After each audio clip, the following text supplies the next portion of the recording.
Imagine this. You're 36 years old. You spent nearly 2 decades chasing criminals, solving homicides, and leading investigation as a police detective. It's a high-stakes job, intense, demanding, meaningful.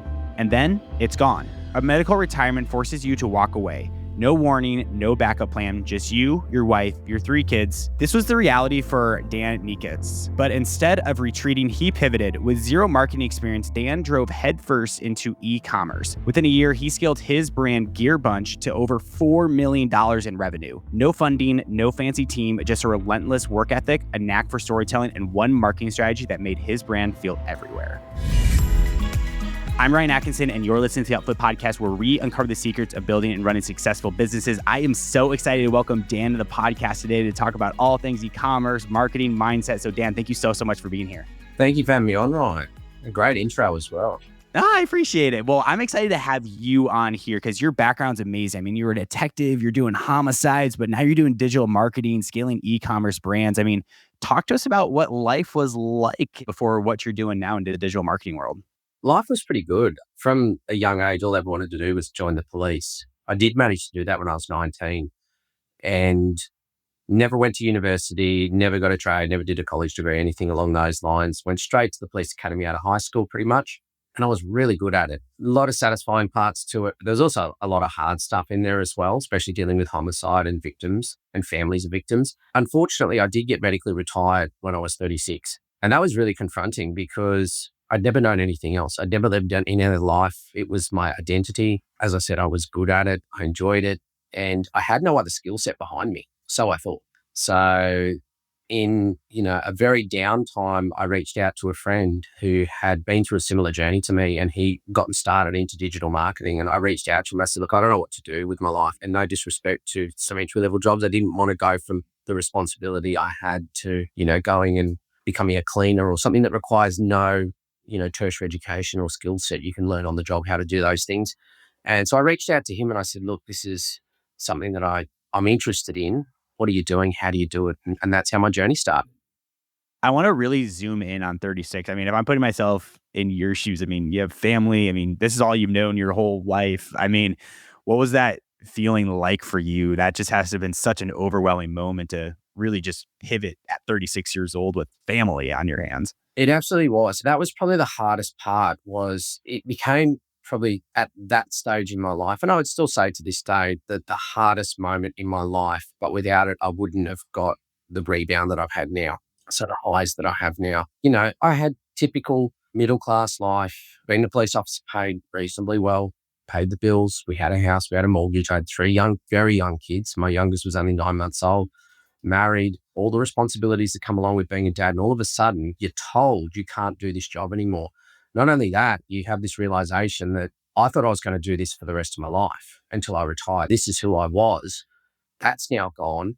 And so I thought was all the skills that I'd developed for 17 years becoming a detective and an investigator. I thought, well, what else can you do? You're not a police officer anymore. There's no other career that you transfer that into, or so I thought. And I discovered along the way that components of it could be transferable. I like it. Well, let's talk about those transferable skills and really get into it. I mean, you launched Gear Bunch and you guys did over 4 million in revenue. Listeners are probably like, well, man, why would you ever stop doing it? I mean, that's amazing. I mean, how did you make that transition to Gear Bunch? And you talk to us what Gear Bunch was. I'd love to talk about that.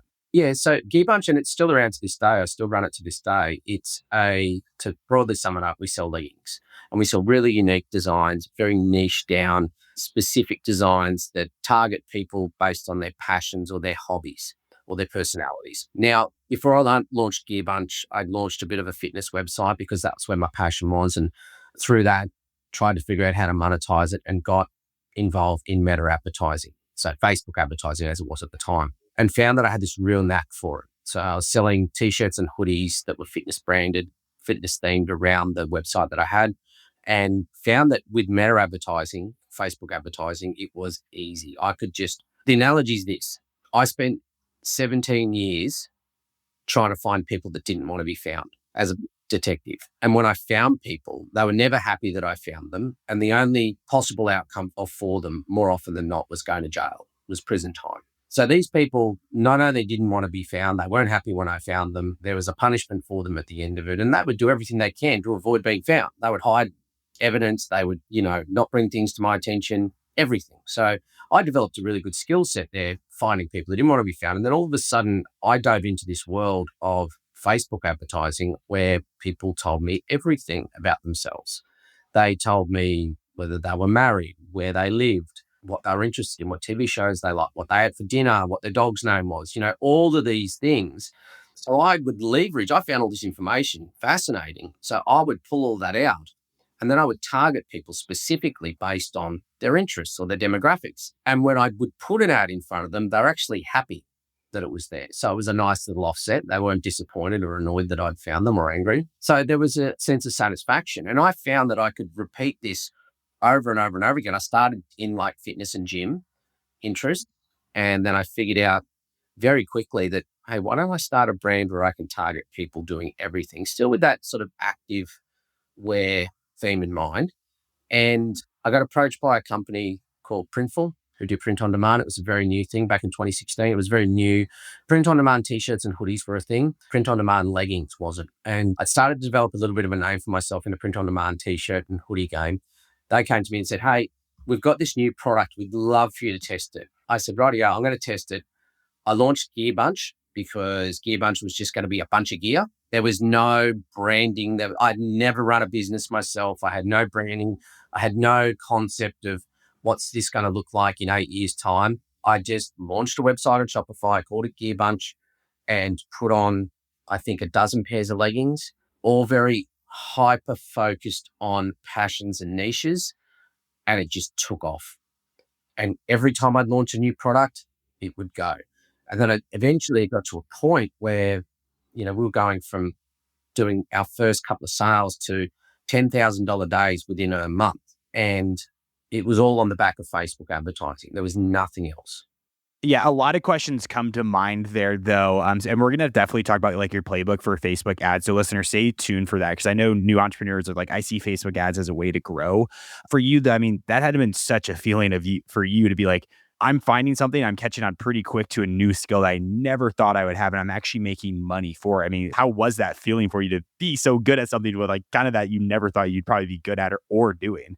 Yeah, well, I didn't actually know that I was so good at it. I thought I was doing what everyone else was doing. And I had taken a couple of little courses here and there. There wasn't a hell of a lot around back then. So we're talking like I sort of cut my teeth on it around 2014. And there wasn't a lot of courses around then. And I thought that, well, I'm just doing what they've told me to do. But I'd actually interpreted it slightly differently. So what I mean by that wasn't until I went to a conference and people were like, you're doing so well. What are you doing? I said, I'm just doing what you guys are doing. They're like, no, you're not. Like, this is different. Like, we can't do what you're doing. What are you doing? And what I figured out really quickly was, as a police officer, I was not the big intimidating guy. That's not how I operated. I didn't coerce people into doing anything. I just had the ability to talk to people and get them to do what I wanted them to do and make them think it was their idea. Now I realize that's marketing. That is absolutely marketing. And if I could convince people when there is no reward for them at the end, the only likely outcome is they're going to go to prison, I found it much easier to convince people where at the end of the day, they're going to be happy about what it is that I do for them. So that was the realization I had. And then I went through some terrible stages of having like an imposter syndrome where it was like, have I just got lucky? Is this a skill set that I've developed? Is this something that's I can keep doing? Still that constant fear of how am I going to support my family? Like things are good now, but what if they're not? And then came the whole range of complexities of actually running a business that I'd never experienced before. I had been a government employee and here's your paycheck, your taxes taken out. This is the rank structure. These are the rules. This is the system. The whole policing culture had been around as an organization for over 100 years before I even joined. I didn't have to invent anything. I just had to fit into the system. And all of a sudden, I'm a business owner and I was lost. Most people spend months, sometimes years, just thinking about starting a business. But what if you could do it in just 10 days? That's exactly what the 10-day business launch plan is designed for. It's a step-by-step roadmap that takes you from idea to real operational business in just 10 days. Click the link in the description below and get ready with your business. Well, we're going to talk about like putting the systems in place here, but I want to give a drum roll because I know the listeners are going to be like, okay, Dan, you have to give us like some meta tips, some meta secrets. Like I'm trying to scale my brand here. So let's go back to that as well. What you know currently today with scaling through ads, using Meta Ads, any type of ads? I mean, what are like 3 things that someone needs to get right if they're just launching like a Meta campaign?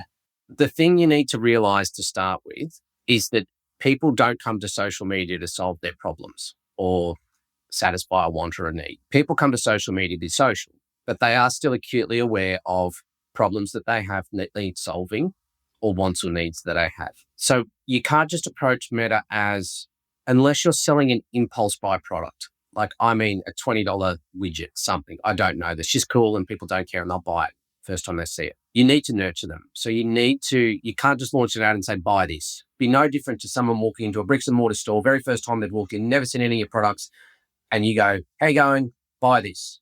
They'd be like, no, I don't even know what it is. I don't know what it's about. I don't know who you are. I don't know why I should trust you. I don't even know if it's a good price. I don't know. What's the warranty?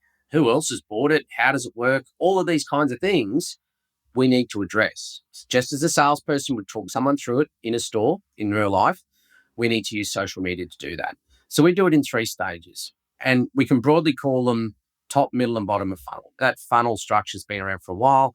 People understand it. It's easy for them to digest. It's not typically a top, middle, and bottom of funnel, but if we look at that top of your cold prospects, we need to create awareness that your brand, product, or service is a possible solution to the problem that the person on social media is having. As I said, they don't come there to solve their problems, but they can be made aware of a solution to their problem there. And you can do that very, very, very cheaply. And this is quite often missed by a lot of marketers. They go straight for a purchase or straight for a lead. So what I do is I go in there and I do it so that we create awareness.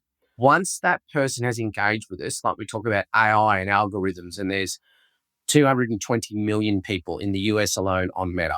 How much money do I need to spend to find those people that want to buy my product or want to take up my service or become a lead? So what I do is, instead of spending a lot of money, I get them to self-filter themselves. So at that top of funnel, if they become engaged with my content or the brand's content, I will put them in a custom audience. That custom audience is then my engaged audience. So that means they've either visited the website, they might have signed up for our email list, they've engaged with us on our social accounts. Whatever action they took there, they've shown some indication that they're interested in what it is that we're offering. The other people that have taken no action, we don't need to try and convince them any further about our product being the solution to their problem, because they've already given us a very clear indication they're not engaged with us. So they're filtered out. They've self-filtered themselves out. The middle of funnel stages, we then run a lot of frequency to create numerous touch points, talking about brand pillars, what the product actually does, or the service, what we do in the service, warranties, guarantees, social proof, materials products made out of, how it works, brand backstory, the story we're telling here, like how did Dan get into doing e-commerce marketing, digital marketing. So all these stories that we can tell people, we tell at that middle of funnel stage. It's only then, once we can track that they've had all these different touch points and they've seen all these variations of messaging that we can give to them through various creatives or copy, that we then go to them and say, would you like to become a customer? Would you like to become a client? A question that I'm going to ask here. So what does like that top of the funnel content look like? Like, what are you like saying? Is it like a blog post or something? What's that? I mean, you kind of touched on the middle funnel, then the bottom of the funnel, is it like book a call as like a creative ad, or like talk to us about what's at each stage there then? It's very brand specific, but that top of funnel, that messaging needs to be really broad about what it is you actually do. You're not getting down to the minutiae of like my Facebook ad strategy or Facebook ad results. You're talking about, at that top of funnel, if I use myself as an example, who we are and what we do and who we service, very broadly. We want to make sure that we're talking to the person. We don't want to just tell them how good we are. We want to tell them about how we help people, what services we can actually provide, whether we can save you time, whether we can make you more money, whatever it is that we're actually doing, but it's very broad. We don't go into any details about the how. We're just talking about what it is that we can do. We just want to make them aware that we are a potential solution to the problem that they have. And that solution could be, for a lot of e-commerce brands or a lot of service-based brands, it could just be that the founders just got no time to do any more than what they're doing. So we're there to save you time. Or they're finding that they're wasting money on ad spend. Well, we're here to save you money. We can't get consistency, which is, we have these big peaks and troughs in our revenue or leads coming in. we can help you get consistency. We don't go in, so we're the solution, but we don't tell them the how. The how we do it comes in that middle of funnel. Once they've already indicated to us that they want to do it. So an example of a good top of funnel strategy creative is a very broad video about what it is that you do, or information that lands them on a blog post that is what you do. Middle of funnel, that is very, very brand dependent. That can be a brand backstory. That can be, if you sell a physical product, it could be UGC content of someone going through how to use the product. It could talk about warranties. It could talk about reviews on Trustpilot or Google or, whatever review system you've got on your platform. It can talk about past results. So what we're trying to do is that whilst everyone broadly has these same problems that we're trying to solve, in the middle of funnel, we find that there are different triggers which motivate people. So we need to pull multiple levers and show them a range of different things in the hope that it will overcome any objection that they have to taking up the service. So for me, it could be, I don't want to invest in this because I don't know if other people are getting results. Well, one of the ads that you get shown is about results. Another one might be, I'm not sure if I want to work with them because I don't know much about them. Well, here's the brand backstory. So you can see that we're very relatable. I don't want to buy this if it doesn't have a warranty. Here's a warranty. I don't want to buy this if it's produced in China. We pull all these different levers based on objections. And a lot of those objections, we go to brand owners and we say, what are the common questions or support tickets that come through to you? So good. That's really good. Listeners, take note of that. That is super good right there. That's the answer. It's like, well, how do I come up with 12 angles, let's say in the middle of funnel, about what it is that I need to talk to them about? Well, what question do you get asked the most? Where's it made? All right, well, let's create an ad and we'll talk about where the manufacturing process. We'll get some behind the scenes shots and we'll talk about being made in the US or wherever it's made. What about, people are asking, what's the warranty? Well, we can put an ad up and talk about a warranty or a guarantee. People ask, who else have you worked with? That's a common one you get as a service provider. Who else have you worked with? Oh, we can show case studies then, can't we? We can show more than one. But these are the different levers we pull because there's very common questions, there's very common objections, and brand owners know what they are, but they don't go out and actually proactively solve that, provide a solution to that objection before it becomes an objection. So people might be subconsciously thinking of this, but by the time you've put this ad in front of them after they've already shown an interest in what it is you do, you already answered that question before they ask it. Listeners, literally take note of that because that's one of my favorite things. And for like my own video marketing agency, when we're doing like a customer testimonial, one thing that we always advise clients is like, okay, we'll do a customer testimonial with your client. It's like, what's the story arc that we want to do? Well, what are prospects like saying as an objection to you and how can we get that in a customer testimonial? It is such great social proof to directly answer prospects' questions. For you though, once you get to that bottom of the funnel content, then like, is it truly like buy our products, books our services? And also, what are these creatives looking like? Are they all videos? Are you doing images, blog posts? Absolute mixture of everything. And that's the other thing. Never fall in love with the creative that you're putting out there. You've got to let the data tell you what's going on. So, and there's numerous different metrics we can look at depending on the brand. Top of funnel, we want engagement. Middle of funnel, we want to see some further action down the funnel. So we want to see them going to the website. We want to see them engaged, commenting. We want to see them becoming a lead. Yeah, they're not quite at that point yet where they've crossed the line, but you need to test a range of images and videos, and there's no one solution fits all for a couple of reasons. The first is it depends on the person on the other end of the device, like what it is they engage with. Do they like looking at images or do they prefer videos? Then you've got to look at the placements. Images can't go everywhere videos go, and videos can't go everywhere that images go. It's just the system's not set up for that. As much as they've got like these Advantage Plus creatives and they'll modify them and they'll push them here, there, and everywhere, the reality is that you need to make sure that your ads can be seen in as many possible placements as possible because you don't know where the person's going to see you.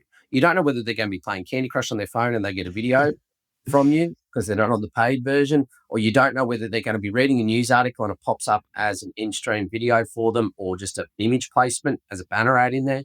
You just don't know where they're going to be. So you might as well give the system as many opportunities as it can to find those prospects. Don't fall in love with the creative. You can make the best video creative you like, and sometimes it just doesn't work. And it sucks because you've fallen in love with it, but people are telling you it's not working. The client results will always be true. And that's actually the next segment I want to talk about is results here. Obviously, there's so much that goes into a successful campaign. So what are some of the metrics that you care about the most? And talks about MER and what you're measuring for an effective campaign. So for an effective campaign, your marketing efficiency ratio is what we need to focus on. And the reason we focus on this is because we need to approach it from this omni-channel perspective. And what I mean by that is that you'd be foolish to think that raising awareness and creating engagement on the socials will only lead to a conversion on the socials. That will more than likely also lead to intent on Google when people are searching as well. So they could be introduced and warmed up to your brand or product or service offering on the socials, but then go to Google to find you, do a little bit more research, and then convert there. Does that mean that the Meta Ads strategy, because it didn't result in a purchase conversion or a lead, did it not work there? No. It meant that it converted over here on Google. The same as your email marketing strategy is the email might be converting people into purchases or into clients or however, without that awareness and engagement or in turn people looking on Google and Googling you with that intent and becoming a lead, the email marketing would have been ineffective. No one just all of a sudden Googles you, becomes a lead and then never has a touch point anywhere else. It just doesn't work like that. So that's where MER comes in. It's where we need to take a combined of all of our media efforts and costs and layer that against the gross revenue that's coming in. And that is our marketing efficiency ratio. So if we spend $100 on advertising and we sell $500 worth of products, that's a marketing efficiency ratio of 5. That means for every dollar that goes in, $5 comes out the back end. How that works for each brand, we've got some brands that run on an MER of 2 and they're profitable because they're a service-based offering. There's no cost of goods. There's very low running costs. There's no warehousing. They could just be a digital product. An MER of 2 is great, and you'll do it every day of the week. Put $1 in, you get $2 out. Put $100,000 in, you get $200,000 out. Scalable. Other brands, heavy machinery, some of the brands that we work with, they've got very slim margins and super competitive niche. So 2 questions here. If you could answer real quick, one, what's the best way to track this? Is it through like a spreadsheet? Are you using a tool for that? Very rudimentary spreadsheet. Put all your marketing costs in one column, whether you track it weekly, fortnightly, monthly. I'd suggest doing it weekly to start with, just so you get in the habit. But you can automate those processes. We've got a calculator that we use, which is nice and simple for people to use. You just punch in the numbers of your advertising costs and gross revenue, and out the other end comes MER. Is that similar to your customer acquisition costs? Could you kind of clarify that as well? Okay, so some people will call it CAC, which is CAC, so customer acquisition cost. That's how much you've spent to acquire that customer. So let's say I spend $100 to acquire a customer. That might be nice if I was selling them something for $200. But if I'm spending $100 to acquire a customer and the average order value for my brand is $80, well, I'm losing money. So I can't have a customer acquisition cost that's higher than what I make. And what you need to do is you need to work out in turn what your break-even customer acquisition cost is. So how much does the product cost you or the service cost you to offer? What are all your fixed costs, your running costs? All right, so if I sell this $100 product, I know $50 off it is going to go in costs out, whether that's team members' wages, cost of goods, warehousing, distribution, whatever it might be. I know I've only got $50 profit in a $100 product. Therefore, my maximum, my break-even cost per acquisition, so CAC, is going to be $50.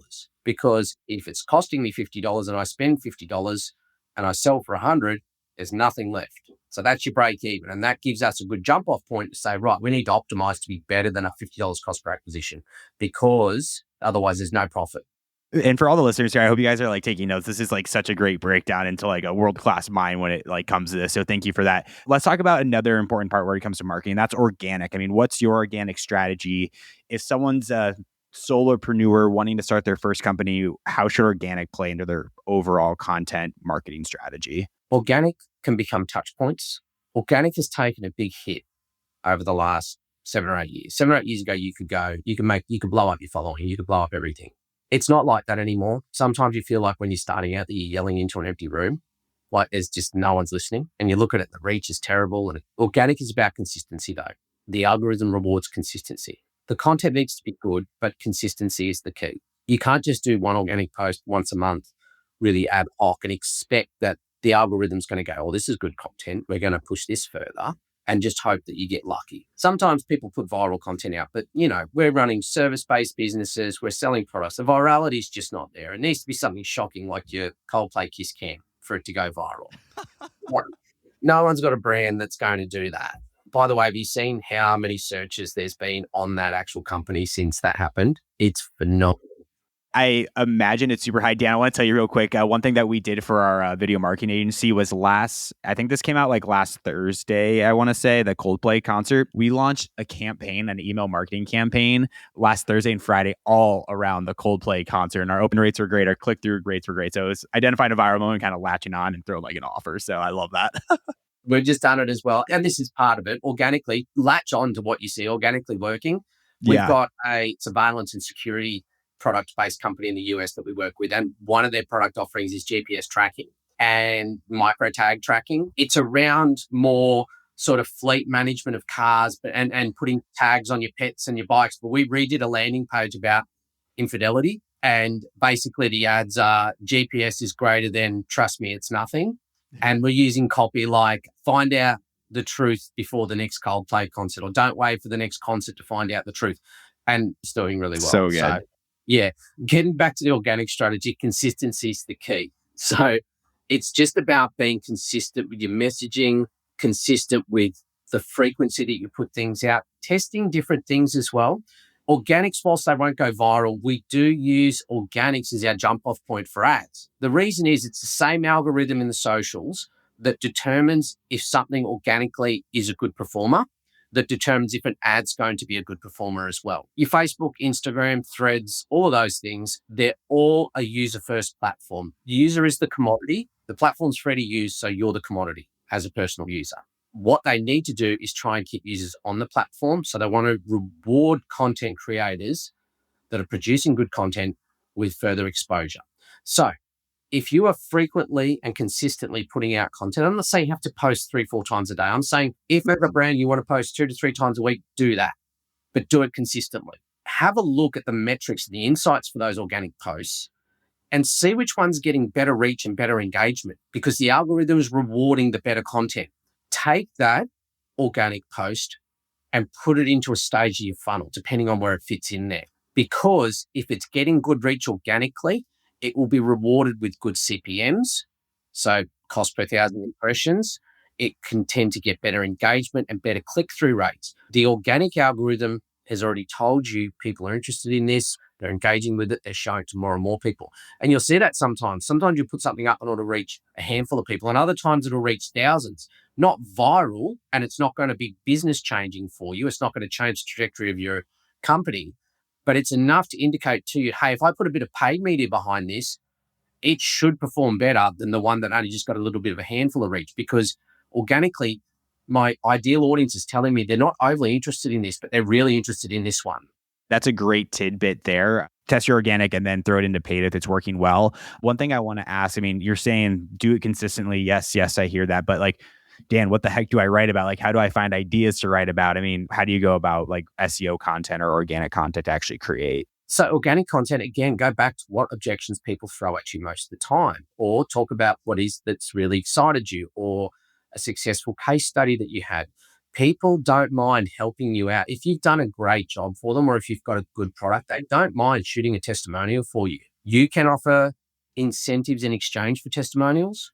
You can go to platforms like, if you've got products, we use a UGC creation platform like SocialCat. You can go there, and in exchange for products, people will give you videos, unboxing videos, how-to videos, products in use videos. Then the other thing to keep in mind is that you don't need to create new content every time, because the algorithm restricts how many people see it organically. You can go back to the well. So if you've had something you've posted a few months ago that worked well, you can repurpose that, maybe change the thumbnail, maybe change the copy fractionally, maybe put some overlay text on a video. It doesn't have to be brand new every time. Yeah, super good stuff there. Dan, as we wind this out, let's jump over to our fan blitz questions. So far in this podcast, I mean, this was a masterclass of like the funnel. I love talking about that, measuring, and then we talked about organic. So phenomenal episode. So thank you so much. Let's jump into our fan blitz questions. And these are questions submitted from our community. Listeners, if you want to join in on world-class marketers, entrepreneurs, founders, go to www.youtube.com/upflip and submit your questions there. But Dan, ready for our last 5 here? Sure. Number 1, what's the first thing you do when an ad campaign flops? Turn it off. Simple enough. Number 2, biggest myth you hear about Facebook ads? That you should only optimize for purchase conversions. I like it.